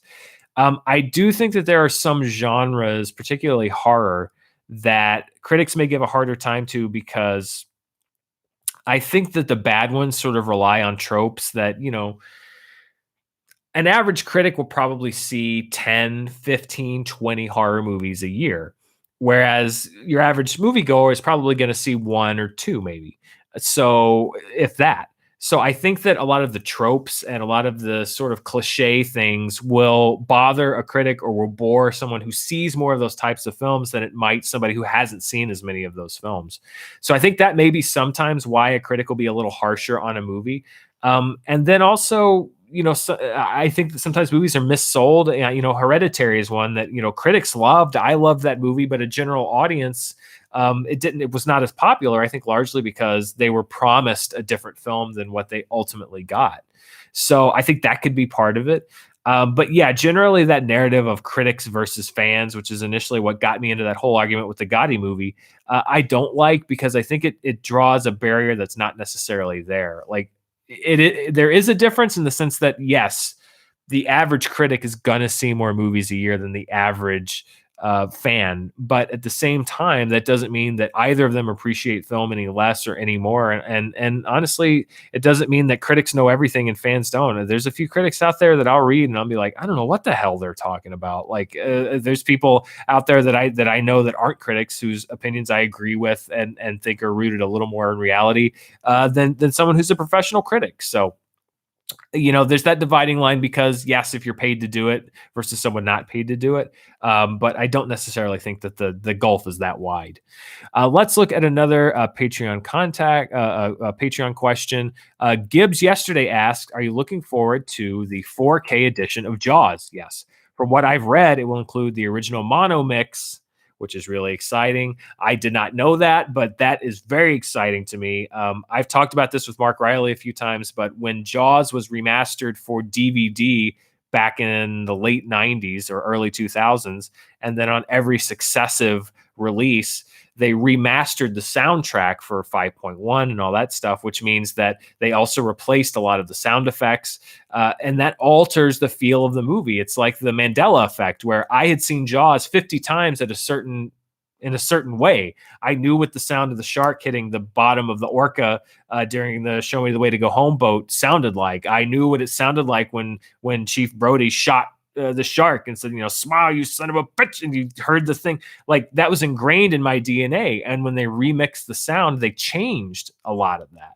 And so it's a different version than people in the theaters heard in the 1975, and a different version than people grew up with for almost 25 years after that. So I think maybe one or two of the other releases might have had the original mono track, but if the 4K release does have that original track, I'm very excited by that, because that is the original version of the film. And that's the one that I like. There's room for director's cuts, but I think that there should always be access to the original version of a movie. I don't think you should ever restrict access to that. That's one of the big disagreements I have with the way that George Lucas does stuff, is that it's not that he wants to improve Star Wars. It's that he wants to make the original version of Star Wars, or did when he owned it, inaccessible. That I don't agree with. Another Patreon question. Josh S. asks, the year is 2020. I like this setup. You're with the one you love, but they have never seen anything from Star Trek. They say you have 3 chances. This is like Speed, man. This is a lot of pressure. They say you have 3 chances to show them what they're missing and make them want more. What 3 episodes or movies do you show them? Serious question for my partner, as I don't know where to start. Jeez Louise, this is a lot of pressure. Okay. You got to make them want more. Okay, so you're going to show them The City on the Edge of Forever from Star Trek, the original series. That's one of the greatest sci-fi stories of all time. I don't think you have to be a Star Trek fan to understand that. It's got heart. It's got emotion. You still get that Spock, Bones, Kirk interaction. So you've got that. City on the Edge of Forever is on my must list. Oh, this is where it gets tough. I think you cheat. You cheat. You show them Best of Both Worlds 1 and 2, 2-parter, and then Star Trek First Contact. And I think if those were your 3 shots, I think if they're not interested in Star Trek at that point, they're not gonna be, because that's action, that's heart, that gets to the soul of the characters. I think if someone's not on board after seeing those 3 stories, then I don't know if they're going to get on board with the rest of Star Trek, because it's a big ask for a lot of it. So that's my 3. It's a basic 3, but you're only giving me 3. You got to go kind of basic in that situation. So good luck, Josh. I hope you convert your partner over to being a Star Trek fan, because it's fun over here. We enjoy doing it. Let's see. Let's take some more from the YouTube community tab. Corey Ross asks, is there going to be opportunities for you to be a guest contributor on SJU in the future, specifically being a part of the SJU panels on occasion? I would love to do that. I think that that's probably going to happen. Both of us, I think, at the moment want to sort of, allow a little distance just so that we can both establish ourselves, since we were part of the same team for so long. But my door is always open. I would love to get an invitation from them, and if I can do it, I will always say yes, because they're my friends. I love all of them, and I would love to come on there anytime that they would like to have me. Let's see. Peter Whitford. This is one of my favorite questions. Peter Whitford asks, what's your favorite ocean? Good question. I don't necessarily have a lot of experience with oceans, but I don't like the cold water of the Pacific. So even though I live in California, not the Pacific, so I'm going to go Atlantic. I mean, it touches a lot of different continents, so it's a big point of access for a lot of different places. Yeah. I'm going Atlantic, but I think it's a regional thing. I think there's a lot of controversy baked into that question. Let's take a couple more from the chat here, and then we'll get back to the Streamlabs. Dan Merch, when? From Ricky Garza. At some point, Ricky, I gotta figure out merch. I gotta get the channel going up and running, but then we'll get merch after that. So I will say soon, but not right away. But thank you for asking, Ricky. Michael Leahy, hey Dan, how much of the pre-1970s film will you be discussing here on this channel? As much as I can. I would love to get 70s and before. So I would say a healthy amount. Let's see. Tino Danielzik asks, Dan, do you have plans for videos like your Captain Marvel video that addresses more of general issues outside the overall entertainment industry? Yes, I loved doing that Captain Marvel video. And if I see anything on that realm, if you didn't see it, there was an episode of Charting where I sort of, after Captain Marvel came out, there were a lot of conspiracy theories about the real story behind the film that I didn't necessarily think were rooted in an honest place. They felt like they were kind of coming from a place where people wanted to sell a narrative that wasn't necessarily true about the success of the film. So I love that video. And yes, if I see something like that, I will definitely be doing videos like that, because that was maybe in my top 5 favorite things that I produced my entire time at Screen Junkies. Let's jump over to Streamlabs. I want to make sure that I get all of those because everyone's been amazingly generous. So let me try to get through these. Oh, I'm so far behind, I swear. All right. I'm going to try to run through these. Let's see. You had it right the first time. Payden 10. Payden is my name, and I got the internet at age 10, 32 now. Listen, I feel you, man. Stuck with your original screen name. No problem at all. Many people mispronounce my name. My parents named me after Kevin Kline's character in Silverado. That's awesome. I mean, we are at an age in the internet now where you can have a screen name for 20. Your screen name's old enough to drink. That's crazy. Props to you, by the way, for being loyal to that screen name. That's great. I know it's probably not possible, but seeing you review Picard with the Red Letter Media guys would be great. I would love to do anything with the Red Letter Media guys. I think they're hilarious. Oh boy. Now this is somebody that I've heard a lot about. Zaflirtenflaus asks, would you like to play me in Showdown? I've heard a lot about Zaflirtenflaus. I don't know. I got to do some opposition research. I'm not committed. I learned the hard way not to commit to a Schmodown match without doing my research. So I got to get some game tape on you, Zaflirtenflaus, before I make any public commitment one way or the other. Raul Rodriguez, Raul. So excited for the start of your channel, Dan. Screen Junkies Plus founder, representing. Meeting you at different cons and events is always a highlight. I can't be a Patreon because of the pandemic, but I will be soon. Raul, thank you so much for your support. Raul is one of the biggest Screen Junkies supporters. We've seen him in so many places. And the thing that I understand with the pandemic, any support that you guys can give me, whether it's on Patreon, whether it's watching and subscribing on YouTube, or just giving a thumbs up or leaving a comment, I appreciate all of it. Thank you so much for anything that you can do, especially right now. So Raul, thank you. And thank you for years, literally, of being an amazing fan. Kylo Ken donated and asked, so glad to see that you have your channel up and running. Will you have others from the Schmodown community on your channel, or will it be mainly content that you and Mara are finally going to get the chance to do that you haven't before? I'm sure that I'll have some Schmodown folks pop up here and there. I've got some ideas that are still in the hopper coming up that would I think open the door for some involvement. So yes, I'm sure you're going to see some friendly faces. Plus, they were nice enough to bring me on all their shows. I got to repay the favor. Zipporah asks, when will you watch Avatar: The Last Airbender? Do I need to pay money to get you to watch it? No, you don't need to pay money.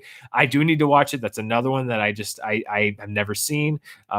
Maybe that's another thing that I can watch and review for the first time here on the channel. Joshua Halstead asks, been a fan for years. I donate more, but this is my last dollar. LOL. Joshua, please don't give me your last dollar.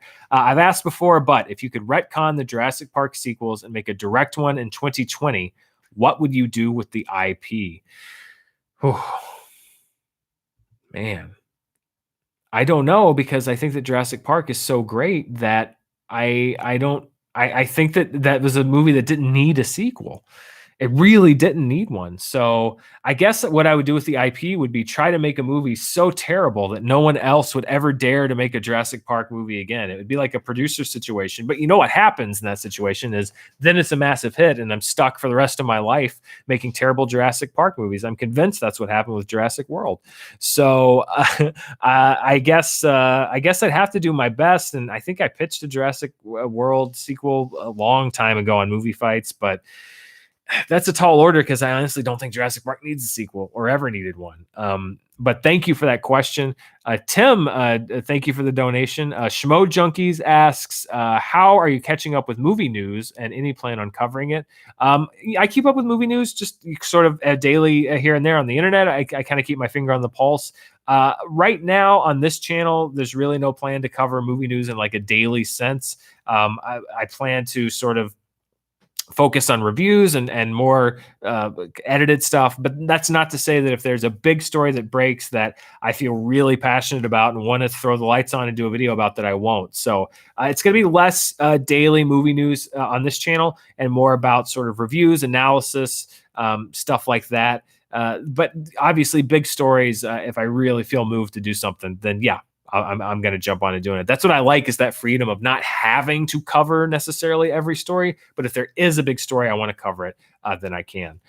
Tim, thank you for the donation. Hey, Dan, best of luck with all this. Might have been covered, but will you be involved in anything Screen Junkies going forward? And can you share or no? Also, thanks for being an amazing presence and dude, and inspiration. Thank you. Love charts. Also, RIP Scoops. Well, Scoops isn't dead. Scoops is still free to appear over on Fandom. So I would not say Scoops is dead. Scoops is deep undercover. And as I mentioned, I would accept any invitation that Screen Junkies had and Fandom had for me to go on their shows. I am still involved with working on a couple of big Honest Trailer projects with them. So I'm not completely out the door. I'm still working with them on some Honest Trailer stuff. So it's not a total severance of the relationship. I'm still working with them a lot. Christopher Spencer. Chris, how's it going, man? Hey, Dan, what are some other Akira Kurosawa films you love beyond Seven Samurai? I need to do more with Akira Kurosawa as far as his filmography. Obviously, Rashomon, all of the, a lot of the big ones, but I want to get in deeper to Kurosawa. So I'm not very deep on Kurosawa beyond those one or two big ones that he's done. Another thing to add to my list. Laura Strickland, thank you, Laura. Love you, Dan. You're always my go-to critic after seeing a movie to get your insight. Excited to watch your channel grow and see what content you have in store. Thank you, Laura. Thank you so much. James Neal asks, hey, Dan, greetings from the Philippines. Any favorite Criterion movies? If you could watch one movie for the rest of your life, what would it be?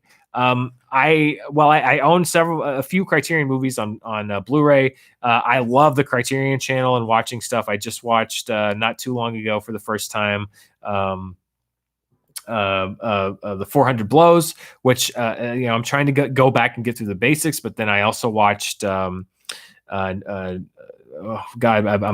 on it now, Breathless, which I loved. So it's great to go through on Criterion Channel and sort of catch up on these essentials that I hadn't seen. So that's what I'm doing right now. I own a lot of my favorites, though, the Criterion editions. Like I own Royal Tenenbaums on the Criterion Collection, Ace in the Hole, which is a great Kirk Douglas movie, R.I.P., that I love. I have a Boyhood Criterion Collection. So I own several of them. And then I'm also discovering more through the Criterion Collection. One movie for the rest of my life. Oof. That's tough. I mean, Jaws, probably. I love Jaws. What can I say? I got to go with Jaws. My fallback for any movie-related question is Jaws. Jared says, hey, Dan, I love every show I've seen you do and wish you the best in this next season. Any reviews coming for on-demand 2020 movies that got pulled out of theaters early? That's a great question. I actually am catching up a little bit on some of them now. So as I mentioned, I've got the Picard review coming up this week, but I am thinking about next week doing, just as one video, 2 or 3 of the movies that I missed because I've seen a couple of them that I liked. Yeah, I think it's really likely that I will be going back through some of the 2020 movies that I didn't see in review in the very near future and reviewing them. XX Your Disease says, hi, Dan. I have a custom 300-inch projector screen installed outdoors, which I use to watch some new releases and classics. Wow.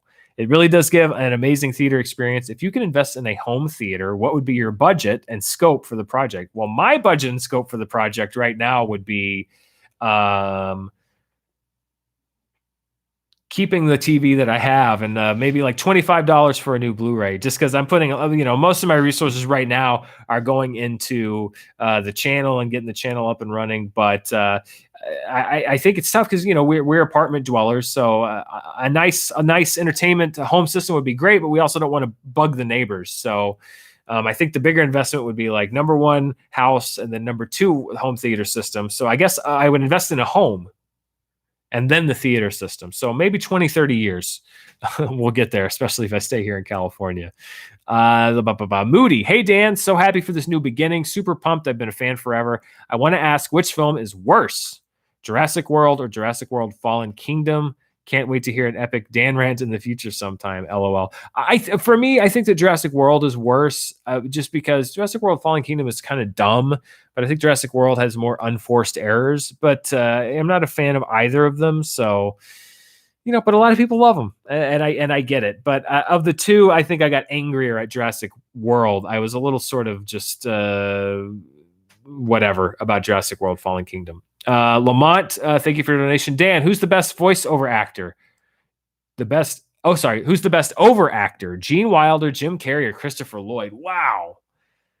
That's a great question. I'd have to go Wilder because he goes so big, especially in like Young Frankenstein, but can then play it so small, like in Blazing Saddles in parts, but then like I shoot with this hand, like that's such a broad joke that he is able to pull off. There are a lot of, those are 3 great overactors, maybe the 3 best overactors of all time. But for me, Wilder's takes the cake because he turns overacting into just a brilliant performance.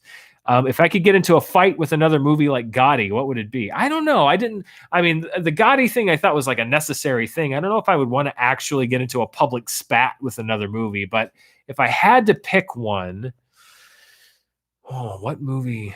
Cats. I'd love to get into a Cats fight with the movie Cats. We could argue about buttholes, cat buttholes, visible cat buttholes, and whatnot. James Corden, always a sensitive subject for me. So yeah, I'm going to go with Cats. A couple more here, and then I'll jump back over. Let's see, we're at about an hour and a half. We'll go on for about 20 more minutes, I think. Let's see.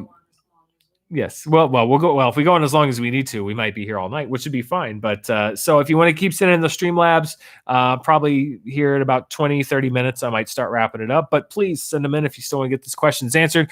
Congrats on 1K likes on your first live stream. Oh, wow. That's great. I hadn't even noticed that, Dan. Just here to support you and can't wait what comes next. Thank you. I'm from the future. And what happens in the future? When can we leave? When can I leave this apartment? When can I go to the movies? Let me know. Paul Hammond, thank you. What are some underrated Inner Geekdom movies you've enjoyed in your preparation for Inner Geekdom, and would you do any reviews for them? I see you, Paul Hammond. You're a Ben Bateman mole. You're sent from the dungeon for me to reveal what movies I've watched. as I prepare for Inner Geekdom on the Schmodown, or you're just a really nice fan who wants an honest answer to the question. So I will say underrated Inner Geekdom movies that I've enjoyed so far, and that's not to say that I've watched all the movies in these particular franchises. Underrated. Trying to think, was there one that I've talked about this, but I feel like the movie itself is still not better, but I feel like the non-Venom stuff in Spider-Man 3 is actually not bad.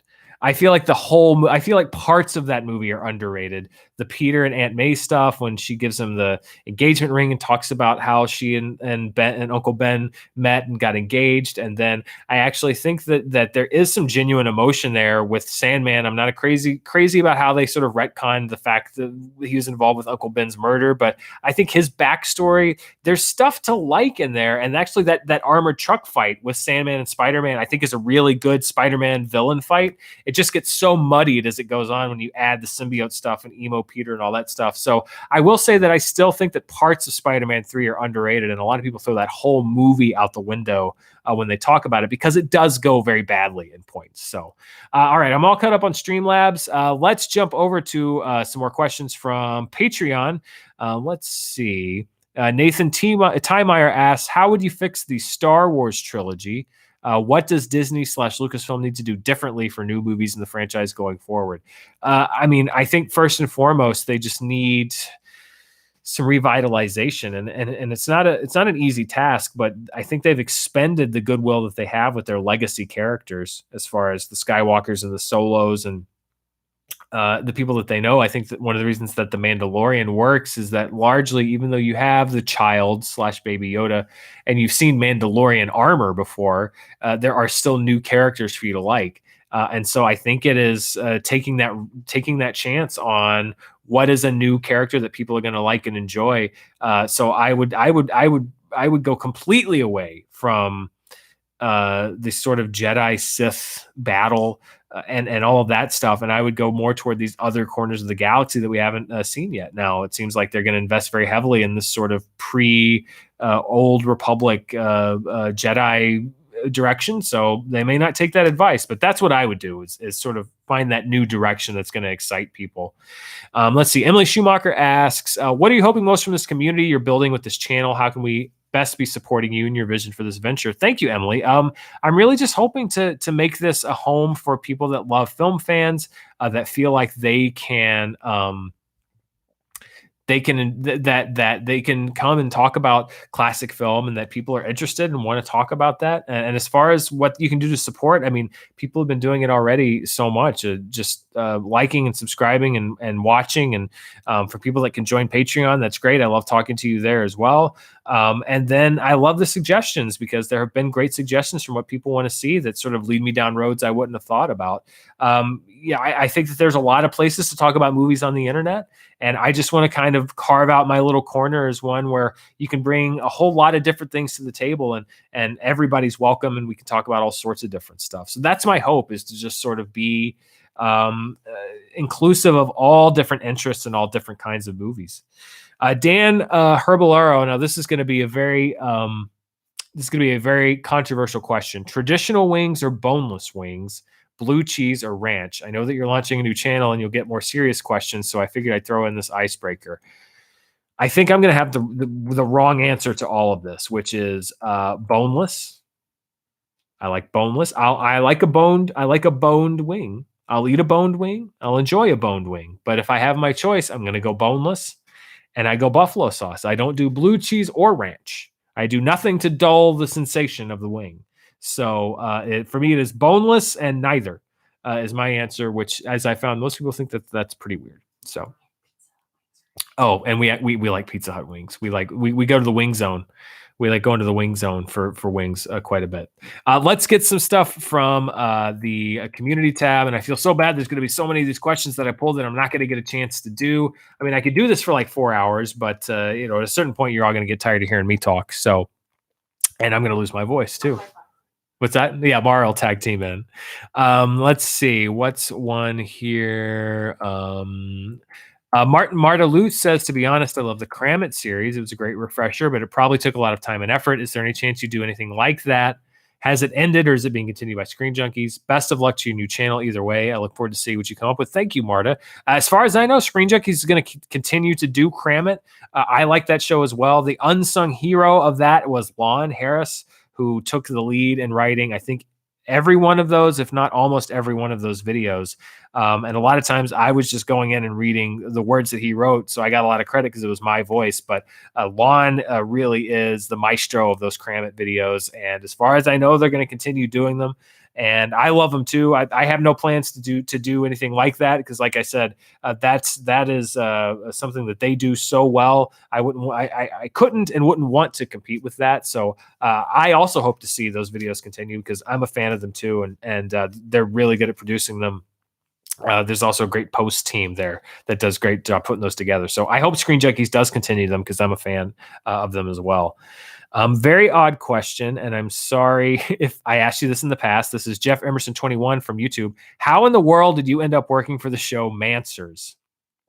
This is one of those weird stories where you find out that there was somebody that you know that you crossed paths with many, many years earlier. When I moved out here, I worked for a company called Super Delicious for a few years, and one of the shows that they made was called Mansers. And it aired on Spike TV when Spike was really branding themselves as like, TV for dudes. And so there was a show called Mansers. It was like, what are answers to the questions that men have, which all usually involved around boobs, food, or beer, in some combination. And so I was a production assistant and then a post coordinator. Thank you. Oh, I love water. Thank you. Thank you. I have a water glass just appeared next to me. I was a production assistant / a post a coordinator on that show and worked on a few seasons. And lo and behold, I find out many years later because they had these little cutaways where, it's just like, we asked 5 scientists, like, what boobs would crush you the biggest? And then they'd have these cutaways to guys being like, yeah. And one of those guys was Hal Rudnick.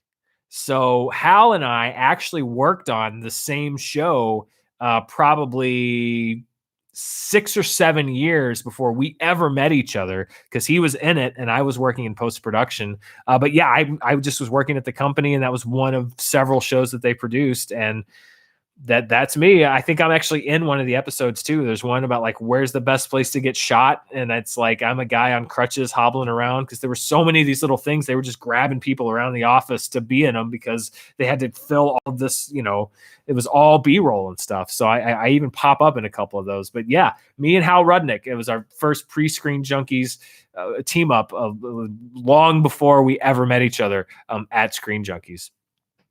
Let's see.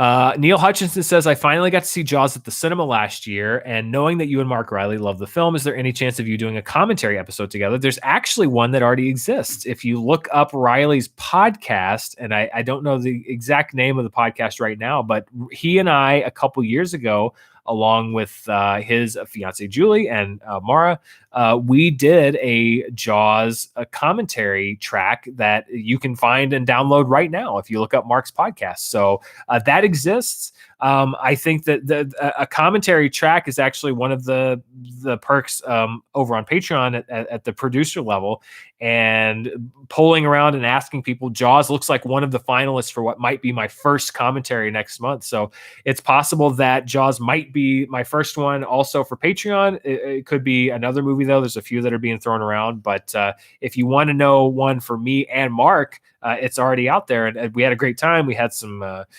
drinks and watched the movie and had a really good time talking about the movie. So you can actually find that now on Riley's podcast. I think it's maybe about two years old or so, something like that.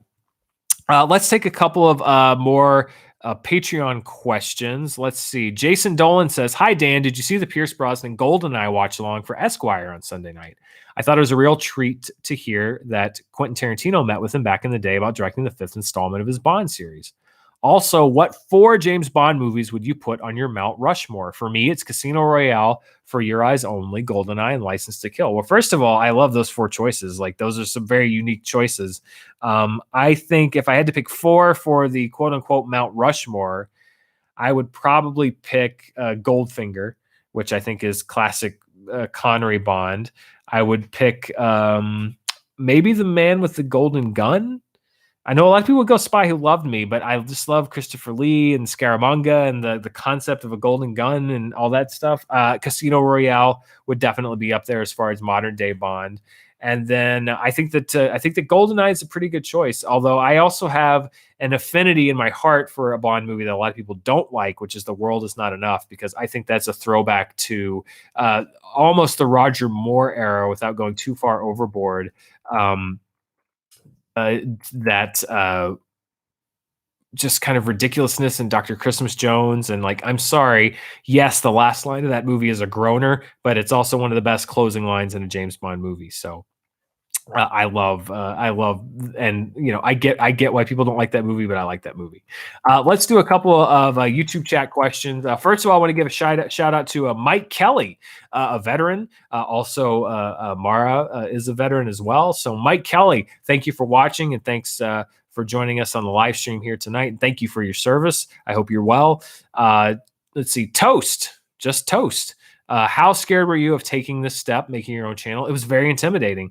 First of all, it's just the question mark of, is it going to work? And then secondly, it's leaving behind the job I've had for 7.5 years. So it was very scary in the beginning. It remains very scary.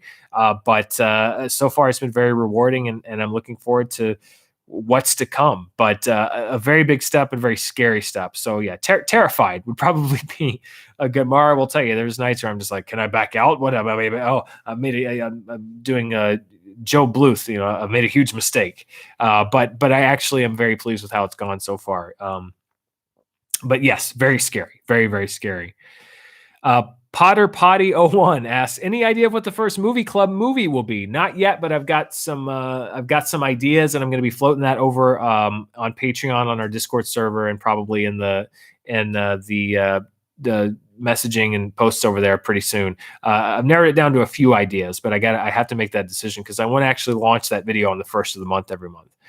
Brian McGill asks, what's your favorite John Williams score? For me, it's E.T., just because I love the marriage of his score and the picture in that film more than I think any other Spielberg movie or any other John Williams score, honestly. So E.T. is my favorite score, as well as Superman. I love Raiders. I mean, name it. I don't know if John Williams has ever written a bad score. He's written scores for bad movies, but I don't know if he's ever written a bad score. Let me see if I've got any more over at Streamlabs. So I'm going to wrap up here probably in the next 10 minutes or so. So if you want to get those Streamlabs in, you should probably get them in right around now, because I don't want you to send anything in that I'm not able to get to. Let's see. Where did I leave off? This is from Andy J 2012. Hey Dan, love all that you did on Screen Junkies. Best of luck on your new channel. What's your favorite major theater chain? The one that I go to the most is AMC, because I'm a part of the AMC A-list. But there is an independent theater here in Los Angeles that I love, called the Vista, that I also enjoy visiting when and where I can. And actually, speaking of independent theater chains, Criterion actually started a fundraiser. Let me look it up, that they are running, that's very close to being funded. Let me actually see if they hit their goal. It's called Art House America, the Art House America campaign. And looking at it now, they actually just went over their goal. They were raising $500,000 was the goal. They've now raised $550,000.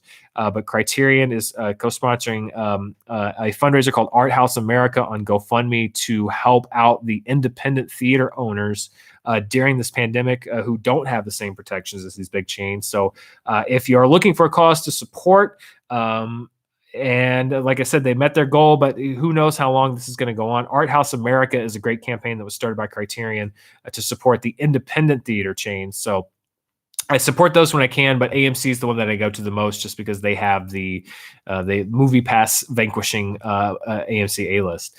Mimpto asked, what percentage of leading men are closeted? I think quite a few. Even the ones ostensibly married to women are actually in the closet, based on a lot of lawyer talk. That I don't know. That's not for me to say. I would hope that in this day and age, that people would feel comfortable living a life that is true to how they want to be. But also at the same time, I think that there's a lot of stigma still, unfortunately, to living a lot of times out and open. So probably more than there should be. But hopefully we've moved on, at least largely, from a time when that was seen as a career killer.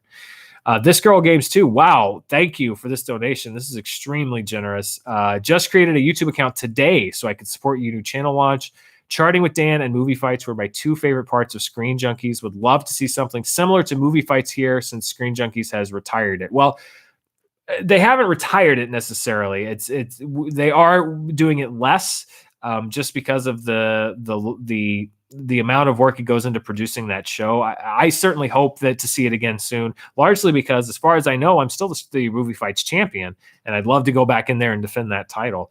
Something similar to movie fights. I don't know necessarily if it would be similar just because I'm so associated with that show, and that show is so associated with Screen Junkies. I wouldn't want it to seem like I was trying to kind of, usurp them or move in and make a move and do something, damaging to them. But me, debating and film debate is part of my DNA. It's part of my blood. So I'm sure that you are going to see passionate movie discussion on this channel, both in my solo videos and with others. But as far as like a format that's exactly similar to movie fights, I don't know if I would do something like that. But again, that's a very generous donation.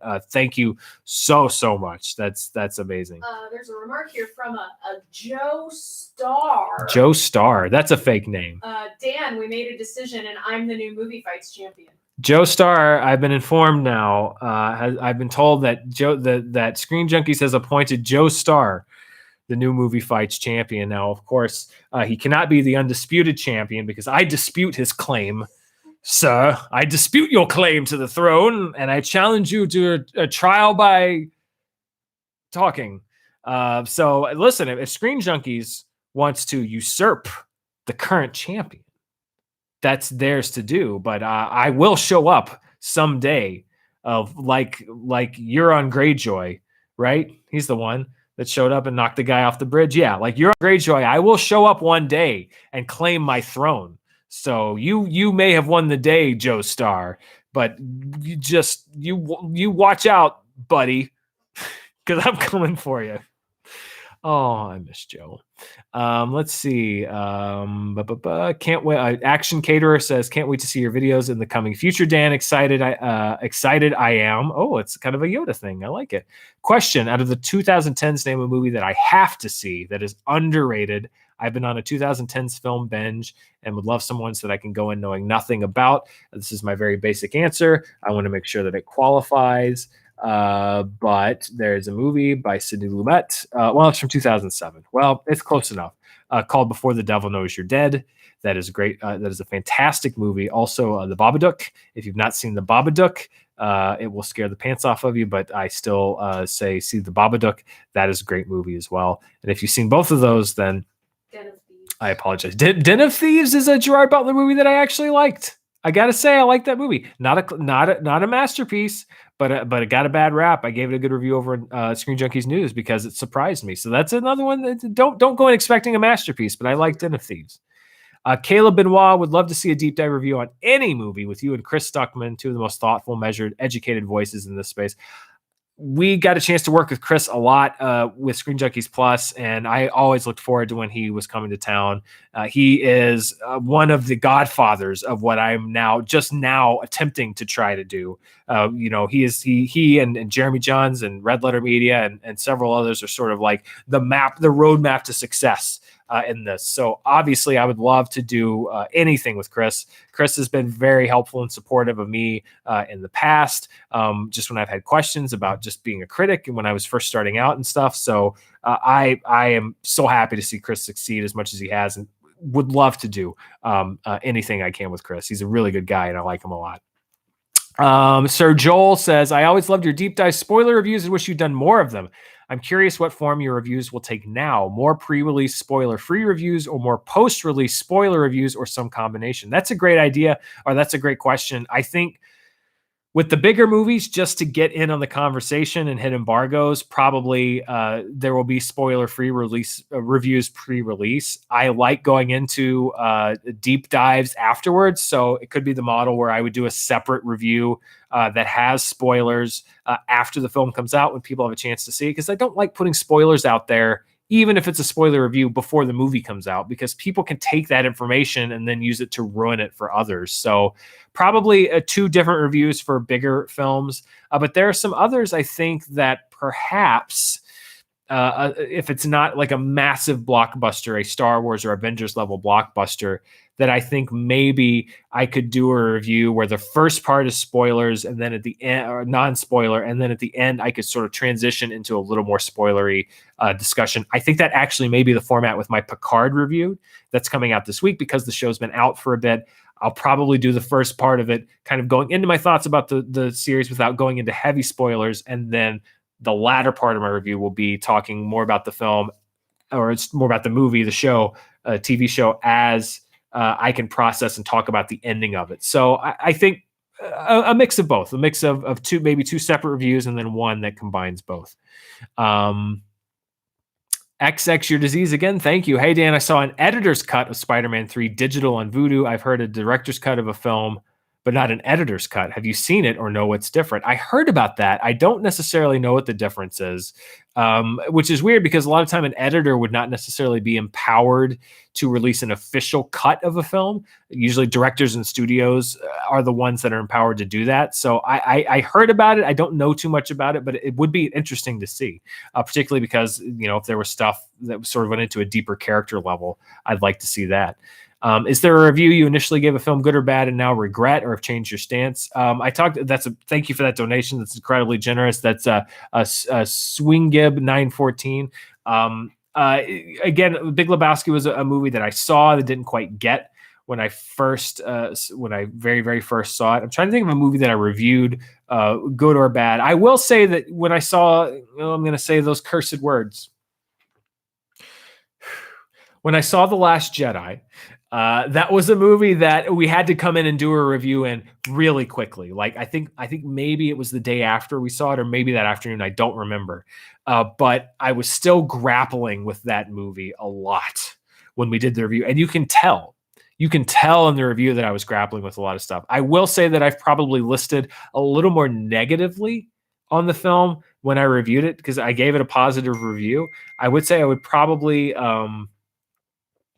list it a little more negatively now, but that's one that I will say I wish I had more time to process before reviewing it, because there was so much for me to weigh about, because I really did and do like parts of that movie a lot, but I wished I'd had more time to sit and process that before, because, you know, ultimately that becomes your opinion. You're the art, that's your final opinion, and that's not necessarily how a movie works. So I will say I wished I had more time to sit with The Last Jedi, because I probably would have been a little less positive about it than I was.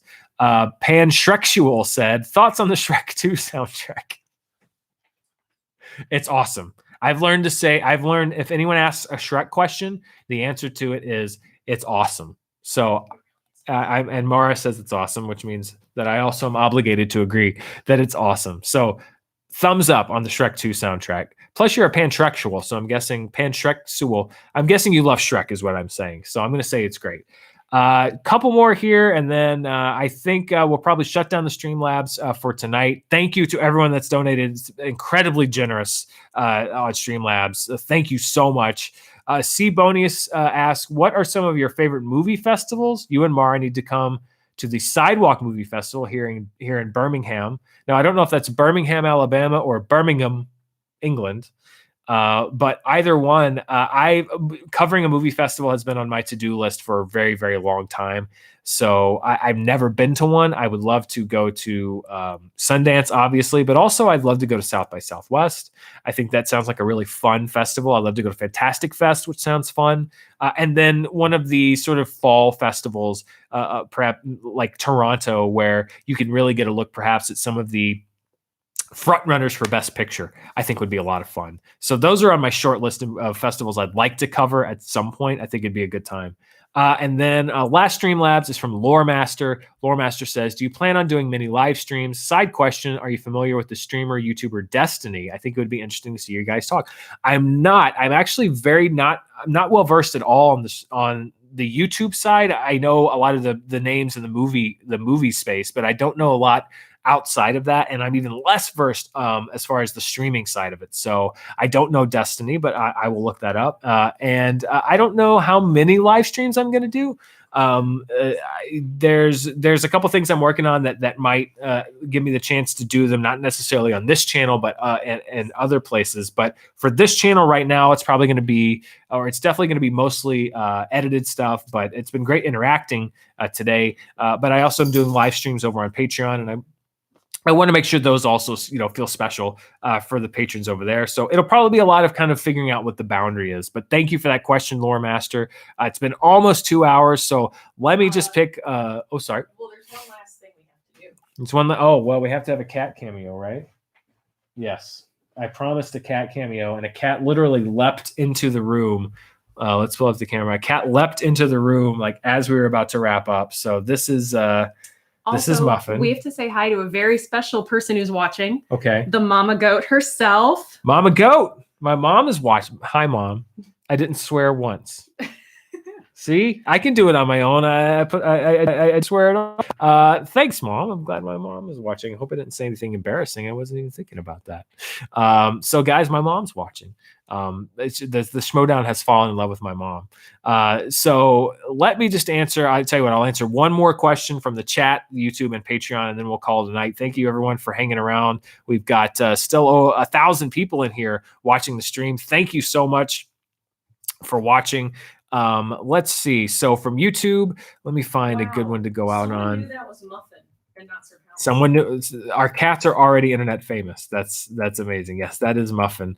Let's see. What's a good question from the community tab on YouTube?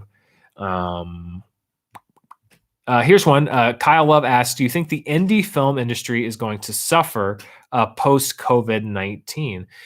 Obviously, the industry as a whole is going to really have to work to recover. I think the hardest thing for the indie film industry right now is going to be when movies are finally able to come out. As crowded as getting a film into the theaters was for a smaller film already, I think it's going to be even harder because you're going to have such a backlog of major studio releases to get out and into theaters. I think what you are going to see is, as much as the straight to VOD option has been open for movies like Trolls and Scoob and maybe some of these other big studio releases, I think you're going to see even more indie films doing that, signing deals with Amazon, perhaps with shortened windows or no windows at all.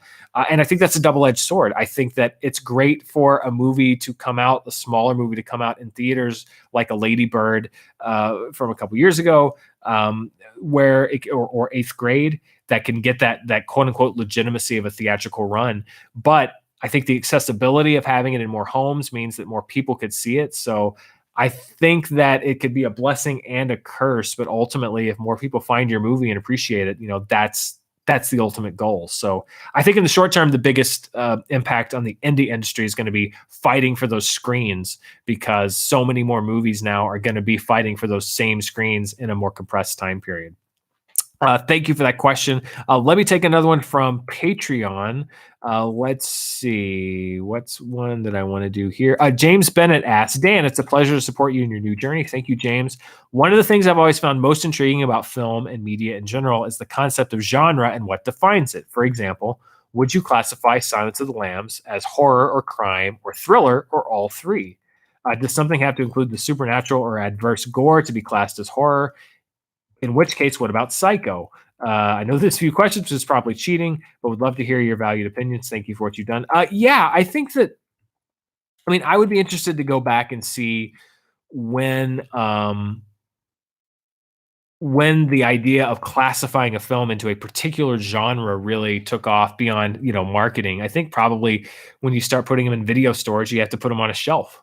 And so you decide that Silence of the Lambs is this or Silence of the Lambs is that. I think that first and foremost, great movies are great movies. It doesn't matter what genre they're in. Obviously, The Exorcist is classified as a horror film, but it's also just a great movie. I think movies like Psycho and Silence of the Lambs, which are sort of classified as horror, they're interesting cases because what makes them horror? What makes them? Is it the amount of blood or gore or body horror or murder? That makes it a horror movie. And if it's murder that makes it a horror movie, then why aren't crime? There's so many different things that go into classification. Jaws too, is Jaws a horror movie? Is it an adventure movie? Is it an action movie? Is it a drama? I think especially the further back you go, it's harder to classify a lot of these films into categories. But because of the consumer model and the fact that you have to, you open video stores, and now on Netflix, it's got to go under a tab. It has to be marketed to a certain audience. I think that movies are sort of under this pressure to be classified as one thing or another. So I think Silence of the Lambs is just a great movie and is equally valid to be considered in any of those genres. So let's take the last question of the night. This is from the YouTube chat. Let me see which one I want to end with.